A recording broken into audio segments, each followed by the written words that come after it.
વડોદરા શહેરના VIP road પર મસમોટો ભૂવો પડ્યો હોવાની ઘટના બની, જેના કારણે હજારો વાહન ચાલકોને ભારે હાલાકીનો સામનો કરવો પડી રહ્યો છે। આ ભૂવો એટલો મોટો છે કે આખો માણસ સમાઈ જાય।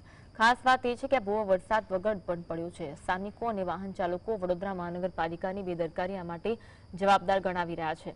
સ્થાનિકોએ જણાવ્યું કે શહેરમાં જ્યારે કોઈ વીઆઈપી આવવાનું હોય ત્યારે રગરોગાન કરીને રોડ સરખા કરી દેવાય છે, પરંતુ જ્યારે આવા કોઈ ભૂવા પડે ત્યારે તંત્ર દ્વારા કોઈ કાર્યવાહી કરવામાં આવતી નથી।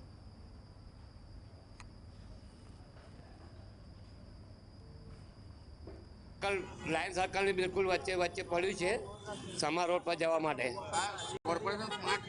કોર્પોરેશન આખો બંધ સામે જ ઓફિસ છે કોર્પોરેશનની, બધા અધિકારી મોટા મોટા આવે છે, નેતા લોકો આવે છે। આ તો કમળભાઈએ ચોખ્ખું કીધું ને, લાલી પીછી લગાવી હતી, રોડ સર્ચ કર્યા હતા મુખ્યમંત્રી ત્યારે આ નહીં દેખાતું, આને કંઈક કારણ પીછી લગાવવાશે।